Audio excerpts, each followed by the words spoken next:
They've killed him. No, they were them.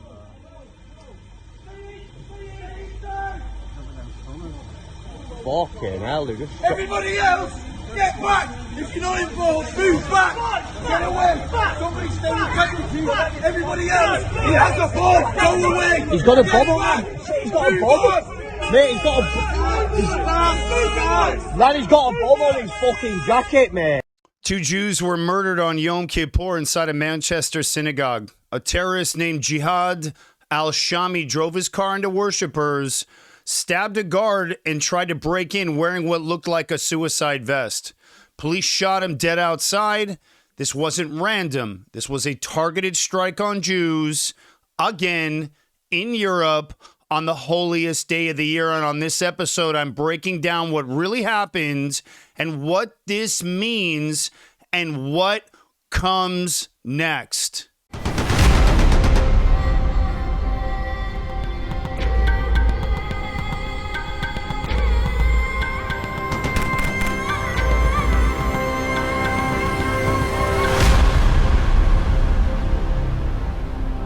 So here are the facts. On Thursday, October 2nd, Heaton Park Hebrew Congregation in Manchester, England. Yom Kippur, the holiest day of the Jewish year. Hundreds of Jews inside fasting and praying.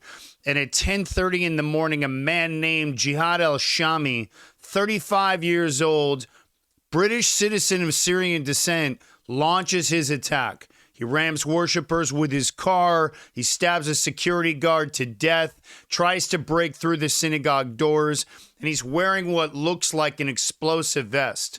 Police rush in, confront him, and kill him before he can breach the synagogue. So, 2 Jews are left dead, 3 more badly injured. Outside, it looks like another pogrom scene. Bodies, blood, confusion. And this wasn't an accident. This was deliberate. Now, I want to talk about the tactical response from the law enforcement side. One thing I want to make very crystal clear, the response from Manchester police was excellent. They had their tack gear on, full vest, showed up with looked like AR-style rifles. And the moment this terrorist began his attack, units moved in fast. They confronted him outside the synagogue doors. You guys saw a video of it that I rolled at the beginning of the episode. And they saw what looked like a suicide vest on this terrorist. They issued warnings, and when he wouldn't stop, they neutralized him with lethal force, which is exactly how you have to handle an active terrorist threat. The point isn't to kill him, it's to keep his hands from moving. In Hebrew, we call it kadur vidui, lasot alav neutral. Kadur vidui is the final neutralization shot. It's to keep his hands from moving so he cannot detonate a vest, continue to fire, stab, whatever it is. It's not personal. It's purely operational. These police officers took him down. Absolutely zero hesitation, no political second guessing. Their actions saved hundreds of lives inside that synagogue. And I want to recognize that. We are pro-law enforcement here on this show. I've worked in law enforcement coming up on 18 years. My hat's off and I salute the Manchester police. While the system may have failed to prevent this particular attack, the tactical officers on the ground did their job and they did it fantastic. It was excellent tactical response work. These guys didn't hesitate. They were brave. They were communicating. Their shots were on point, and they understood that for every second you waste, another congregate or civilian can get killed. Hats off to you, Manchester police. Now, I want to talk about what we know about the suspect. His name is Jihad al-Shami. Jihad al-Shami literally means holy war for Syria. If that doesn't tell you what this guy's MO was, nothing else will. This guy's 35 years old, not on the radar of the UK's Prevent Counter-Extremism program. That should terrify all Jews in the UK right now, because that means that just like in the US, you've got radicalized actors living quiet lives, building hatred online, and waiting for their moment. Now, this guy wasn't a career criminal. He was and he wasn't a known extremist. He was invisible until he wasn't. And he picked a synagogue on Yom Kippur. Why? Because this was about anti-Semitism. This was about targeting Jews where they pray. And I don't care what spin comes later. This was terrorism, plain and simple. The fact is that the UK and many countries in Europe have had screwed up immigration policies, who've been letting in absolutely the worst extremists, absolutely the worst of Islam into Europe for 2 decades. And now they're paying the price. The Jews are paying the price, but don't worry.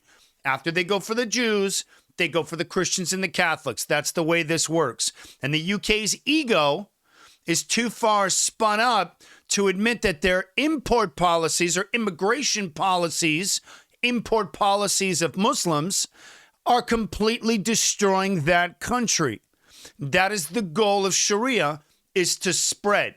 Everybody here knows it. Everybody here understands what's going on. The Muslim Brotherhood in Egypt is behind it, and nobody's doing a thing about it in the UK. And the reason why is because of their political correctness and because they have been shamed by the woke movement into colonizer shame.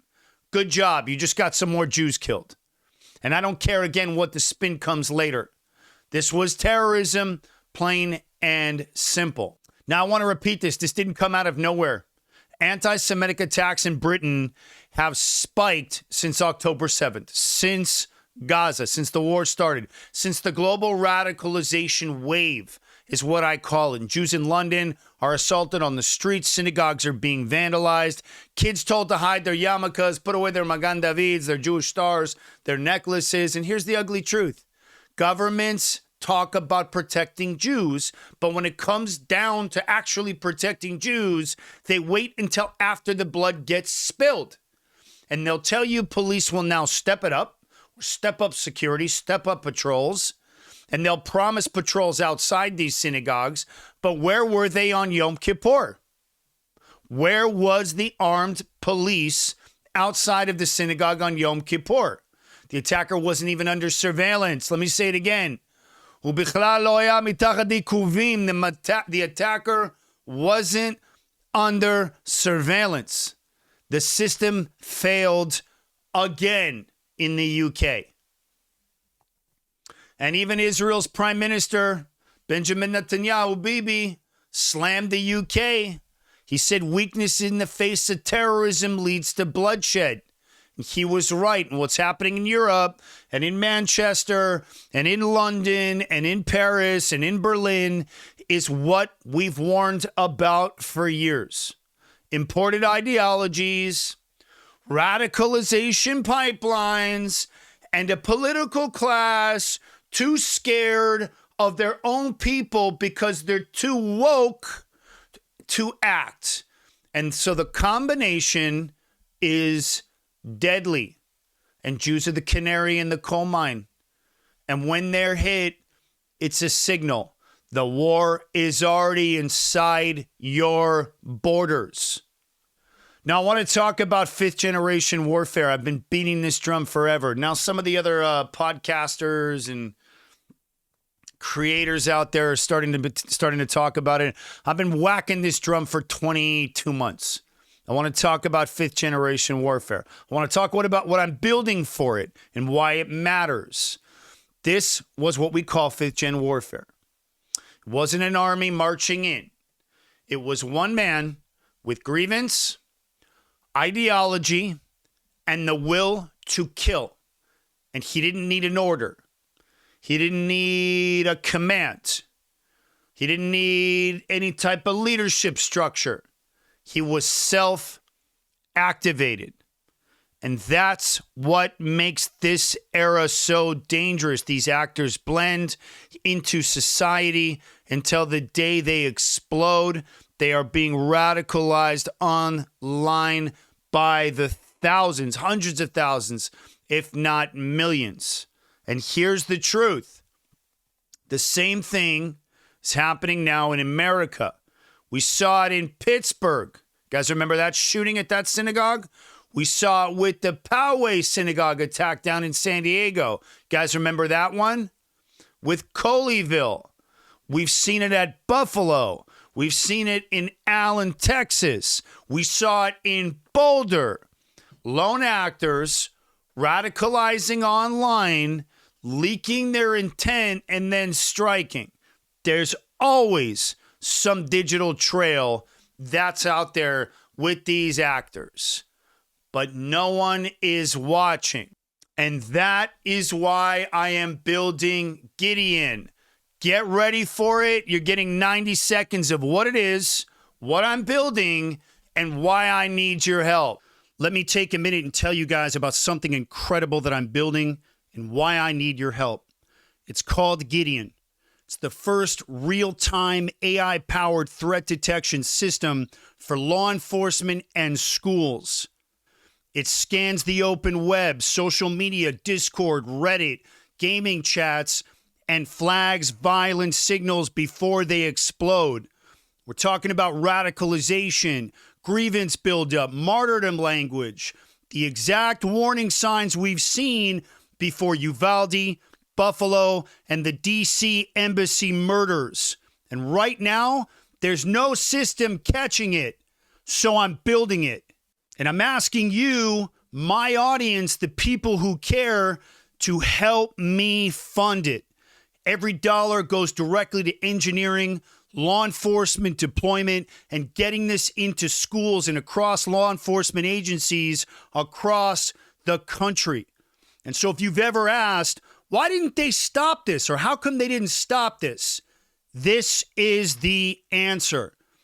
And if you're one of those serious guys out there watching this and you're a fan of the show, the ones with the capital, access, reach, the network, and you want to partner with me to seed this mission, I want to hear from you. Reach out to me. Click the link below and reach out directly if you're one of the big dogs. I'm building the system that stops the next attack before it starts, and it's called GIDEON. Appreciate you guys. Now let's talk about Prevent. That's the UK's flagship counterterrorism or counter-extremism program. Note the word extremism. We don't want to call it terrorism. They're very careful in the UK, and they have to be because they're very delicate with being honest and truthful. And this extremist program, the counter-extremist program, is supposed to identify radicals before they act. And they have poured millions into it. And they've run endless workshops. Go look this thing up. And reports. And yet Al-Shami never showed up on their radar. What does that tell you? It should tell you everything that you need to know. Prevent isn't working. Now, I'm not taking a dump on the UK's law enforcement program. I'm taking a dump on the fact that it's not working. My opinion, it's probably bloated, it's probably bureaucratic, and it's probably politically handcuffed. And it's reactive, not proactive. And it proves my point. When you rely on outdated models for counterterrorism, you miss the lone actors, you miss the wolves, and people die. But I want to hit this a little bit. Let me make this very clear. This isn't a British story. This isn't a pure British story. This is global. This is every synagogue, every church, every mosque, every school. They're all vulnerable if we don't take the pre-attack signals seriously. Because these attackers don't wake up one morning and then suddenly decide that they're going to strike. They plan. They're fantasizing. They're posting. They're in the extremist groups. They're online. They're looking at the pressure cookers. Where can I order this? Where can I order that? They're casing. They're testing.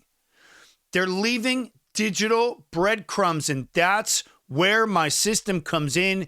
Gideon, you've all heard about it now, and I built the world's first AI-powered early warning platform. It scans the open web in real time for pre-attack signals, the manifesto leakage, the grievance posts, the tactical preparation, the suicide ideation to shooter crossover. I've talked about it multiple times on the news.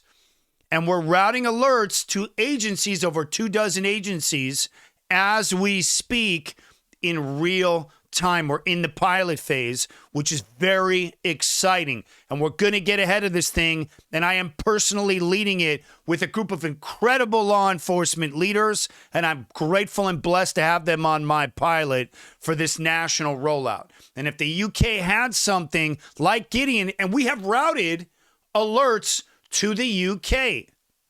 We do it as a courtesy, even if you're not on the pilot. I will not hold on to pre-attack signal. If the UK had something like Gideon, maybe al-Shami's posts would have been flagged. Maybe Prevent, the program, wouldn't have missed him. Maybe 2 Jews would be alive tonight. Now, I want to talk about the Jewish community in Manchester because this is important. And even in grief, Jews went back to synagogues across the UK, across the world, across Europe, everywhere. And they finished Yom Kippur and they lit the candles and they prayed. And let me make it very clear, that's what our people do. We mourn. We remember. And we stand back up. For thousands of years, you've been trying to thump us. We stand back up because that's what we do. And that resilience and that refusal to disappear, in my opinion, is the ultimate answer to terrorism. Think about that. So I want to close it with this. This is where I leave you. 2 Jews are dead in Manchester, killed on Yom Kippur, a synagogue turned into a crime scene. To the chiefs and sheriffs and ministers out there watching this, don't wait until it's your community. Get proactive, build early warning. If you don't have a threat intelligence team or a threat detection team, put one together. Build a real-time crime center if you can get one together. They are critical for modern policing today. You've got to build that early warning. Get yourself on my pilot. Get yourself on my pilot. For smaller agencies, it's perfect. Gideon's a 24/7 detective. It doesn't sleep. It can do all the heavy lifting that you can't. So even if you only have one detective, don't worry. We're worth 1 million detectives using Secret Service and FBI grade behavioral threat assessment at AI scale. Don't need a big team. Let us do the lifting and send you the signal. You have a look at what's in there and decide if it's worth investigating. That's how it works. We will cut through the noise and bring you that school shooter post. We'll bring you that lone wolf post. Reach out to me. Email me here at the Aaron Cohen Show and get on my pilot. It's free for 90 days.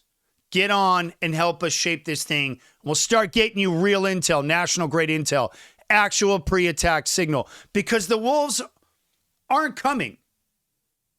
They're already here. And if you're not looking what we call left of boom before the attack, you're already behind. I want to thank you guys for watching this one. Very, very sad on Yom Kippur. But I want to thank you guys for watching as always. I'm Aaron Cohen. You're watching the Aaron Cohen Show, and I will catch you soon on the next one.